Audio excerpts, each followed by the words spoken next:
This is Adam Smith, the father of modern economics. Smith was born in 1723 in Kilcaldy, Scotland, and apart from being abducted by gypsies at the age of 3, led a relatively unremarkable childhood. He went to college at Oxford University, where he studied moral philosophy, and at the age of 28 was appointed as a professor of logic at Glasgow University. A year later, he became the chair of moral philosophy. Moral philosophy is the study of the right way for people to live together. And the moral philosophers had an argument with that great philosopher Thomas Hobbes, who had written that people were basically inclined to savagery, and unless there was a strong authoritarian government that kept people in line, that life was inclined to be nasty, brutish, and short as we lived out the law of the jungle. But Adam Smith disagreed with Thomas Hobbes, and the lectures that he gave at Glasgow University were compiled in 1759 into his first important book, The Theory of Moral Sentiments. Smith had a different view of human nature.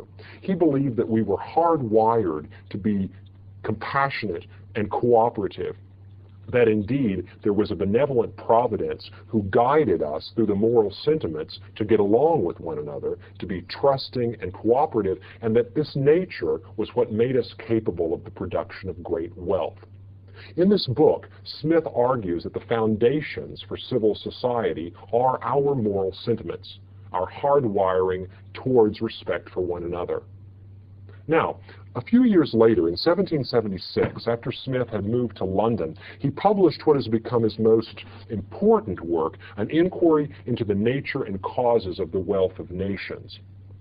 In this book, Smith extends his view of human nature to become a foundation for a wealthy economy.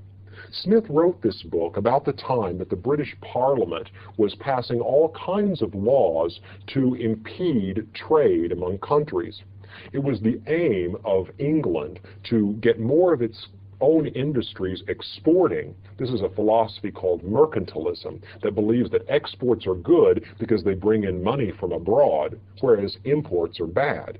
Smith disagreed completely. He said, look, the aim is not to pile up our coffers with foreign money. The aim is to have a good standard of living, and that England should be as mindful of its consumers who could enjoy inexpensive imports and increase their standard of living as it is concerned about its producers making a lot of money. In this book, Smith lays out a view of how the market works.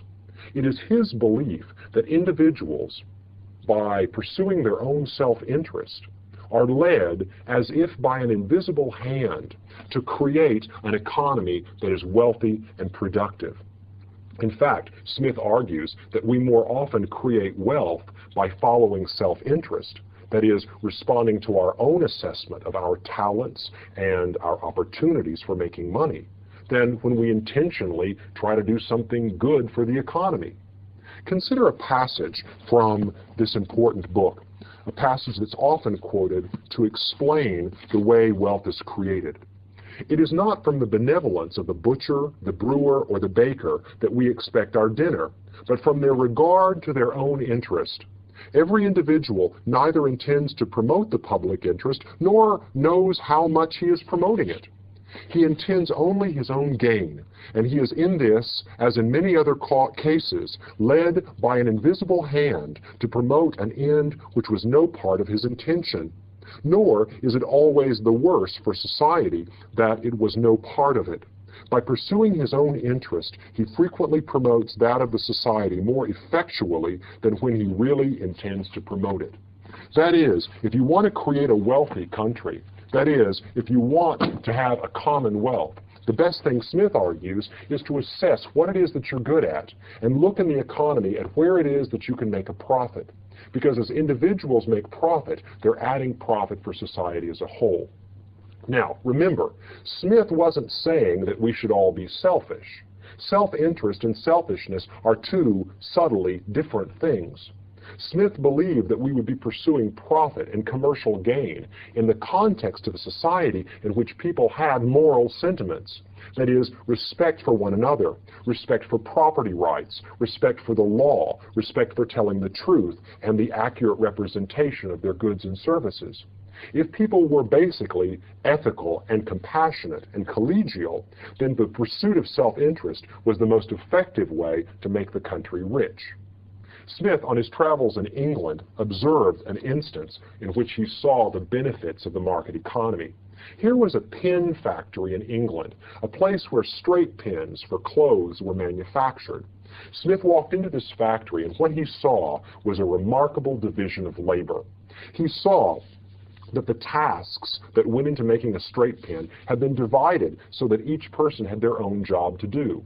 One person pulled the wire, another sharpened the point on the end of the pen, yet another person put the cap on the pen or the head, another person stacked the pens into the papers in which they were sold. So the production of straight pens involved several tasks, and the division of labor made this easier to do. Imagine, Smith says, if you had to do all these tasks yourself. Not only are there some tasks you're not especially good at, but you'd have to set up for each new job. That is, you'd have to go get one set of tools to stretch the wire, another set for grinding the point on, and so forth. But when there is division of labor, each person has his or her own job. Each person concentrates and specializes in an aspect of the job that he or she is especially good at. Plus, you economize on setup time. Instead of moving from one job to another, you keep doing the same thing over and over. And this created an incredible increase in productivity. One person may be able to produce 10 pens a day, but 4 people could produce 10,000. Now, Smith said, you got to worry about this guy who's stretching wires all day. Isn't he going to become kind of dull and bored? Can you really let such a person play an active role in the government? Smith was concerned about what the production process and specialization and division of labor would do to the human spirit. And that was his advice to managers. Beware that you don't make your workforce dull with excessive specialization.